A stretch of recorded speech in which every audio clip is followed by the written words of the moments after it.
आज आदरणीय प्रधानमंत्री जी द्वारा नालंदा यूनिवर्सिटी के संपूर्ण कैंपस का उद्घाटन किया जा रहा है। इसके लिए हम उनका हृदय से आभार व्यक्त करते हैं। आप आ गए हैं, बड़ा अच्छा हुआ है, तो आपको बहुत अच्छा लगेगा। अब भविष्य में कभी आप और फिर आइएगा जरूर। खबर आई कि यहाँ पर आने वाले हैं, तो हम लोगों को बड़ा खुशी हुआ कि आप चलिए, आप तो तीसरा बार आप फिर आइए हैं, कोई हुआ है तब आप फिर आ रहे हैं यहाँ। इस कार्यक्रम में आने से पहले माननीय प्रधानमंत्री जी ने पुराने नालंदा विश्वविद्यालय के खंडहर का भी भ्रमण कर लिया है। आज ही जाकर के देख करके आ गए हैं जो पुराना था पहले। बड़ी खुशी की बात है। अब माननीय प्रधानमंत्री जी, आपने देखा होगा कि पुराने नालंदा विश्वविद्यालय का कैंपस कितना बड़ा था।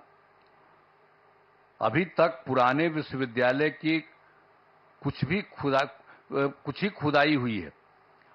इस विश्वविद्यालय में 20-25 किलोमीटर तक के गांव भी इससे जुड़े हुए थे। जहां आप देखने गए हैं, वो बहुत कई गांवों के लोग उससे जुड़े हुए रहते थे। तो इस चीज को सबको याद रखना चाहिए कि कैसे पहले जो होता था काम। अब नालंदा विश्वविद्यालय का इतिहास बहुत ही गौरवशाली है। प्राचीन काल में नालंदा विश्वविद्यालय की पहचान ज्ञान के केंद्र के रूप में रही थी। अब इस पुराने विश्वविद्यालय में करीब 10,000 छात्र पढ़ते थे और यहां पढ़ाने वाले भी शिक्षक जो थे 2,000 के करीब हुआ करते थे। यहां सिर्फ हमारे देश के ही नहीं, दुनिया के अनेक जगहों के लोग आकर यहां पर पढ़ते थे। यहां पर चाइना, जापान, तिब्बत, श्रीलंका और अन्य एशियाई देशों से छात्र पढ़ने आते थे। लेकिन दुर्भाग्यवश यह विश्वविद्यालय 1200 ईस्वी में नष्ट हो गया था। अब 2005 के 24 नवंबर से हम लोगों को काम करने का मौका मिला। तब से बिहार के विकास का काम हम लोगों ने शुरू किया। ये काम हम लोगों को उसी समय शुरू हुआ था। अब उसी बीच मार्च 2006 में तब तत्कालीन राष्ट्रपति श्री एपीजे अब्दुल कलाम बिहार आए थे और उन्होंने बिहार विधानमंडल में अपने संबोधन में नालंदा विश्वविद्यालय को फिर से स्थापित करने की बात वहां पर कही थी। ये पहली बार वही व्यक्ति थे, वो आकर के देख लिए थे और जब वहां पर आए थे हम लोगों के यहाँ उस समय थे, और बाद में तो खैर वो रिटायर कर गए थे, लेकिन जब आए थे 6 में तो उन्होंने हम लोगों के विधान मंडल में, विधानसभा विधान परिषद सब में उन्होंने एड्रेस किया था और उसमें ही उन्होंने ये बात कही थी कि नालंदा विश्वविद्यालय को फिर से स्थापित किया जाना चाहिए। तब से हम लोगों ने नालंदा अंतर्राष्ट्रीय यूनिवर्सिटी स्थापित करने की पहल शुरू की। इस नए नालंदा विश्वविद्यालय को अंतर्राष्ट्रीय स्तर का बनाना था। इसके लिए हमने केंद्र सरकार से अनुरोध किया। उस समय के केंद्र सरकार था, उसको भी हम लोगों ने अनुरोध किया, इन्होंने कह दिया था, तो वो तो कुछ जल्दी सुन नहीं रहे थे, उनमें देरी की जा रही थी। तो राज्य सरकार ने, हम लोगों ने नालंदा विश्वविद्यालय को फिर से स्थापित करने के लिए नया कानून वगैरह बना दिया और साथ ही नालंदा विश्वविद्यालय के लिए स्थान का चयन करके 455 एकड़ भूमि का अधिग्रहण कर लिया गया था। इसके बाद वर्ष 2008 में, अब जो राष्ट्रपति पहले कहे थे वो तो रिटायर कर गए थे, तो पूर्व राष्ट्रपति डॉक्टर एपीजे अब्दुल कलाम प्रथम विजिटर के रूप में नए नालंदा विश्वविद्यालय के लिए चयनित स्थल पर आए थे। जब यहां काम शुरू किया जा रहा था तो वो भी फिर देखने आए थे 2008 में। तो इन सब चीजों को बता देना जरूरी है ताकि सब लोग जान लीजिए, पुरानी बातों को भी जान लीजिए, कैसे बना, किस तरह से बना, ये सब भी। और फिर 2010 वर्ष में हमारे अनुरोध पर नालंदा अंतर्राष्ट्रीय विश्वविद्यालय की स्थापना हेतु लोकसभा में बिल पारित किया गया। जब बहुत बार बार हम कह रहे थे तो अंत में वहां पर था, और उस समय तो सरकार दूसरे की थी, लेकिन हम लोगों ने इतना ज्यादा कहते रहे और उसके बाद फिर एक बार वो लोग वहां पर इसको लाए लोकसभा में। फिर राज्य सरकार पारित किया था कि इसको हम कराएंगे। तो फिर राज्य सरकार ने नालंदा विश्वविद्यालय के लिए भूमि एवं सभी चीजों को केंद्र सरकार को ट्रांसफर कर दिया और विश्वविद्यालय का काम धीरे धीरे करके बढ़ता रहा और वर्ष 2014 से थोड़ी पढ़ाई शुरू हो गई यहाँ। अब उसके बाद केंद्र में एनडीए की सरकार बन गई थी, तब जब इनकी आदरणीय प्रधानमंत्री जी यहाँ पर पधारे हुए, इनकी सरकार बन गई थी और उसके बाद सही मायने में और काम शुरू इनकी सरकार ने करवाया।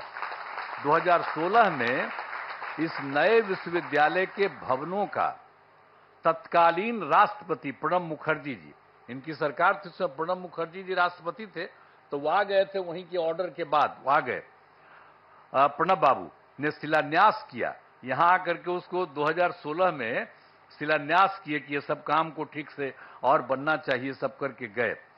आज यह देखकर मुझे बड़ी खुशी हो रही है कि अब नालंदा यूनिवर्सिटी पूरी तरह से कार्यरत हो गया है। अब कितना बढ़िया बन गया, पहले से जो बन रहा था अब कितना अच्छा बन गया, कितना सुंदर बन गया। वर्तमान में यहाँ 17 देशों के 400 छात्र छात्राएं पढ़ाई कर रहे हैं। ये भी कितनी खुशी की बात है। यूनिवर्सिटी के लिए सभी बिल्डिंग एवं कैंपस काफी बढ़ा और बहुत सुंदर बना है। आज आदरणीय प्रधानमंत्री जी द्वारा नालंदा यूनिवर्सिटी के संपूर्ण कैंपस का उद्घाटन किया जा रहा है। इसके लिए हम उनका हृदय से आभार व्यक्त करते हैं कि आप यहाँ पर आ गए हैं और इसका पूरे तौर पर उद्घाटन कर रहे हैं। ये बड़ी खुशी की बात है और आपको भी बहुत अच्छा लगेगा कि आप आ गए। इस सबसे पौराणिक जगह है राजगीर, आज का थोड़ी है, दुनिया का सबसे पहला जगह है राजगीर और यहीं पर से सब कुछ होता था। आप आ गए, बड़ा अच्छा था। तो बड़ी खुशी की बात है कि आप आ गए। और राजगीर सबसे पौराणिक स्थल है। राजगीर मगध साम्राज्य की पहली राजधानी थी। पहले इसे राजगृह के नाम से राजगीर अभी हम लोग कहते हैं, लेकिन कहा जाता था राजगृह और उसी के नाम से जाना जाता था। फिर राजधानी को ये जो पटना है पाटलिपुत्र, वहीं पर शिफ्ट कर दिया गया था और राजगीर 5 प्रमुख धर्मों का यहां पर संगम स्थल है। एक बात भी जान लीजिए, राजगीर में 5 धर्मों का है अर्थ है। बौद्ध धर्म के भगवान बुद्ध एवं वेणुपन में रहा करते थे और गिरधकूट पर्वत पर उपदेश किया करते थे। यहां पर भी सब अच्छा, और हम लोग उसका रास्ता उस्ता सब बनवा दिए हैं। अब लोगों को जाने आने में सुविधा होती है, हम सब करवा दिए हैं। जब 9 के बाद हम सब देख दाख करके, पहले तो बराबर बचपन में देखते ही थे, लेकिन जब सरकार हम लोगों की थी तो उसी समय हम लोगों ने एक एक काम करवा दिया ताकि उसमें भी और सुविधा हो गई। और जैन धर्म के भगवान महावीर का भी सीधा संबंध है और यहाँ पर कई जैन मंदिर अवस्थित हैं। जब कोई होता है सबसे ज्यादा उन्हीं का है, और जब कोई काम पड़ता है तो उन्हीं से लेकर के लोगों को वहां पर रखवाया जाता है। और इसके बाद सिख धर्म के गुरु नानक देव जी यहां आए थे और यहां शीतल कुंड गुरुद्वारा बनाया गया। जब आप जानते ही हैं, हम ही ने उन से अनुरोध किया कि अरे भाई यहां पर वो रहे थे तो एक बनाइए, तो लोग स्वीकार कर लिया। आप देखिए कितना बढ़िया बना लिया है वो लोग भी आ करके यहीं पर कितना अच्छा बना दिया, सब कुछ किया। और मुस्लिम धर्म के महान सुभी संत मखदूम साहब को राजगीर में ही उनको ज्ञान प्राप्त हुआ, यहीं राजगीर में, यहीं पर ज्ञान प्राप्त हुआ। फिर वो चले गए बिहार शरीफ जाने वाले जगह में, सब कुछ है। तो एक एक तरह का काम।